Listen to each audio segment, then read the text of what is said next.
Hi అండి, అందరికీ నమస్తే. కామేశ్వరి అమ్మవారి పూజ ఏ విధంగా చేస్తారు అనేది చూపిస్తున్నాను.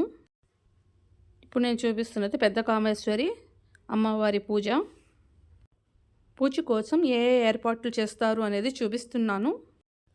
ఈ పూజ కోసం 7 అక్కల్ని, 3 ముత్తైదువుల్ని, ఒక పోతురాజుని కూర్చోబెట్టి బొట్టు పెట్టి కాళ్ళకి పసుపు రాసి పారాణి రాస్తారు. ఈ పూజ కోసం మీరు చూస్తున్నది చలివిడి కోసం ఏర్పాట్లు చేస్తున్నారు. 14 కేజీల బియ్యాన్ని ముందు రోజే నానబెట్టుకొని దాన్ని మిక్సీలోనే ఇంట్లోనే పొడి చేయడం జరిగింది.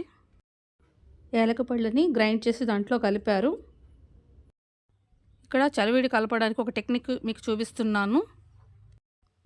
చీర మీద జల్లించుకొని నలుగురు పట్టుకొని ఇటువైపు ఇద్దరు అటువైపు ఇద్దరు పట్టుకొని చీరని కదుపుతూ కలపడం జరిగింది. ఈ విధంగా తొందరగా కలపగలుగుతారు. చూడండి ఎలా కలుపుతున్నారో. ఈ టెక్నిక్ వల్ల పంచదార, బియ్య పిండి బాగా కలుస్తాయి. ఇక్కడ 8 కేజీల పంచదారను పొడి చేసి దీంట్లో కలిపారు. మొత్తం కలపకుండా కొంచెం కొంచెంగా కలపడం జరిగింది. 12 కొబ్బరికాయలని కొట్టి ముక్కలుగా చేసి మిక్సీ చేసుకొని దీంట్లో వేసాము. కరిగిన నెయ్యిని కూడా వేసి అన్నీ బాగా కలిపి చలివిడి కోసం ఉండ తయారవుతుందా లేదా అనేది చెక్ చేశాను. కరిగించిన నెయ్యిని కూడా వేసి చలివిడి చేసాం. 12 చలివిడి ముద్దల్ని చేయాలి. ఒక్కొక్కటి కేజీ ఉంటుంది. వాటితో పాటు చిన్న దబ్బకాయ అంతా చలివిడి ఉండలు చేసాము. 12 చెయ్యాలి అంటే తల్లి పిల్ల అన్నట్టు. పూజకు వచ్చిన వాళ్ళందరూ తలో చెయ్యి వేశారు. ఇలా చీర మీద కలపడం వలన ఈజీగా చేయడం అవుతుంది. గిన్నెల్లో కలపడం కంటే నాకు ఈ టెక్నిక్ బాగా నచ్చింది. చలివిడి ఉండలన్నీ ఒకే సైజులో రావడానికి ఇంకో టెక్నిక్ చెప్తాను. పంచదార నెయ్యి వేసిన తర్వాత చెక్ చేస్తే ఉండ బాగానే వచ్చింది. చలివిడి ఉండలన్నీ ఒకే సైజు రావడం కోసం ఒక గిన్నెలో ఈ పిండిని వేసి నొక్కి పెట్టి బోర్లిస్తే చలివిడి ఆకారంలో వస్తుంది. అన్ని ఉండలు ఒకే కొలత రావడం కోసం ఈ గిన్నెని ఇలా వాడడం జరిగింది. తర్వాత వాటిని రౌండ్గా చలివిడి ముద్దలుగా చేశాము. అందరూ తలో చెయ్యి వేశారు. చాలా తొందరగా అయిపోయింది. చేసిన చలివిడి ముద్దలన్నిటినీ విస్తరాకులో పెట్టి పక్కన పెట్టి ఉంచారు.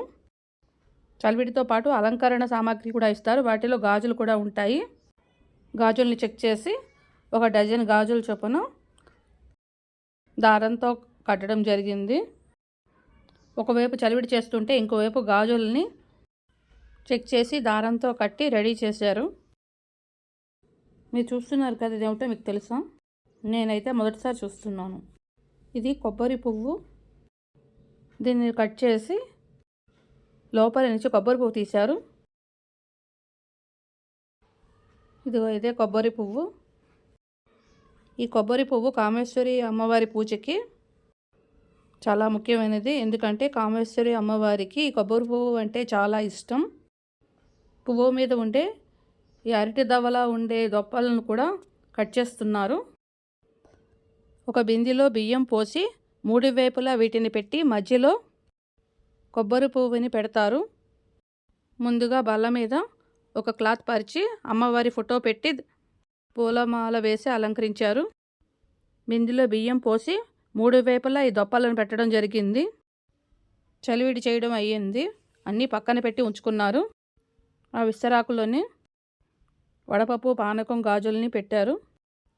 ఇక్కడ పంతులు గారే పోతురాజుగా కూర్చున్నారు కాబట్టి అతని కాళ్ళకు కూడా పసుపు రాసి పారాయణ పెడుతున్నారు. అక్కలకి, ముత్తైదులు అందరికీ పసుపు రాసి పారాయణ పెట్టారు. బిందెలో మామిడాకులను పెట్టి కొబ్బరి పువ్వును కూడా పెట్టారు. అక్కలని, పోతురాజుని, ముత్తైదుల్ని కూర్చోబెట్టారు. వాళ్ళ ముందు విస్తట్లో చలివిడి, వడపప్పు, పానకం, గాజులు, కొబ్బరికాయ, తాంబూలం, పక్కన బుట్టలో అద్దం గాజులు, దువ్వెన, అల్తా, సింధూరం, కాటిక, తిలకం, బొట్టు బిళ్ళలు, గోరింటాకు, అల్తా, సెంట్ బాటిల్, చీర, జాకెట్ ఇంకా చాలా పెట్టారు. ఈ కూర్చున్న అందరికీ ఎవరైతే పూజ చేస్తున్నారో ఆ ఇంటి పేరు గల ఆడవాళ్ళు బొట్టు కాటిక పసుపు కుంకుమ గంధం ఒకళ్ళు రాస్తే దువ్వెనతో తలదూవి పువ్వులు పెట్టి అద్దం చూపించారు. ఈ పూజలో ప్రధానమైనది అక్కలకి 7 రకాలైన బొట్టులను పెడతారు. రెండవది పూజ అంతా అయిన తర్వాత కుటుంబ సభ్యులందరూ అక్కల దగ్గర జోగి దండుకుంటారు. అక్కలు వేసిన జోగిని ప్రసాదంగా స్వీకరిస్తారు. నూతన గృహప్రవేశం తర్వాత ఇంటి వారసుని పెళ్ళైన తర్వాత కామేశ్వరి అమ్మవారి పూజను పెట్టుకుంటారు. ఆ ఇంటి పేరుగాల వాళ్ళందరూ అమ్మవారి చుట్టూ కూర్చొని పూజ చేస్తారు.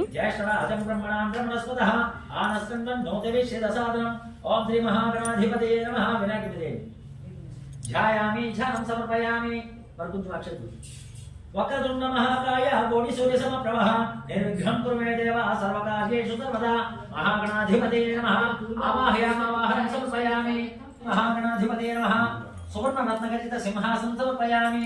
పువ్వుతో ఇద్దరు నీళ్ళు వేశారు, ఒక చుక్క అలా వినాయకుడికి చేయండి. ఒక్క చుక్కే. శ్రీ మహాగణాధిపతే నమః పాదయో పాద్యం సమర్పయామి. మళ్ళా మరుగుతు నీళ్ళు వేయండి.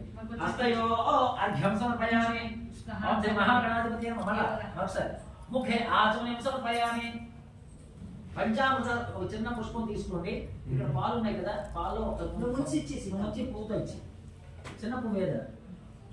శ్రీ మహాగణాధిపతే నమః. పంచామృత స్నానేన క్షీరేణ సమయామి.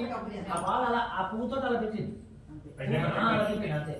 క్షీరేణ క్షీర స్నానం శుద్ధ ఆచమనే మళ్ళీ ఆచమనే అంతే.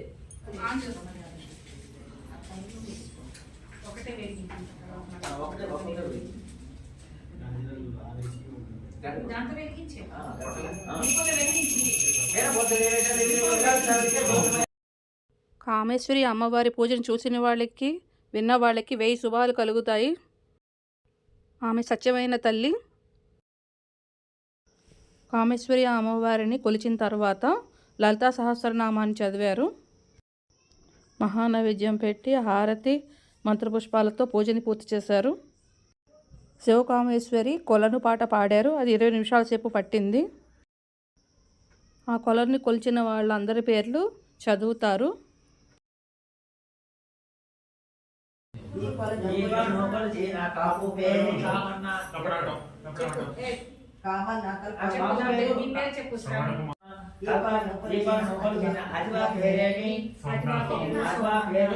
సోమన్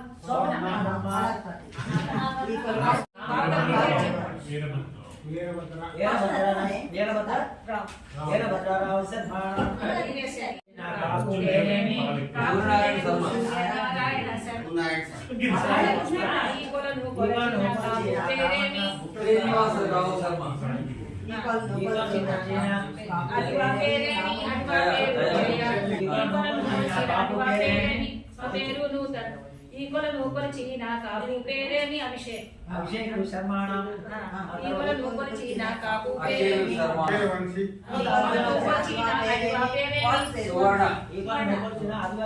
సువర్ణ ఈ కొలను కొలిచిన కాపు పేరేమి సిద్ధార్థ.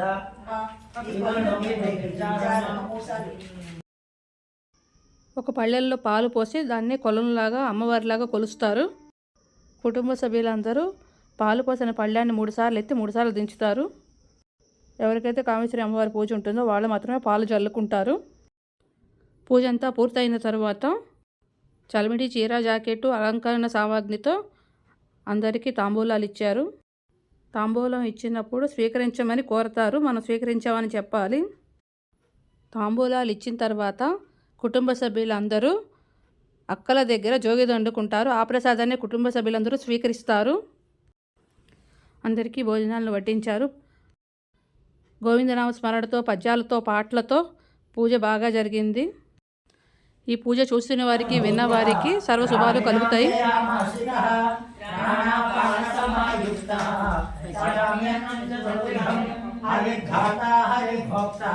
హరిరత్నం ప్రజాపతి హరి విప్రశరీరస్సు భుక్తా భోజతే హరి.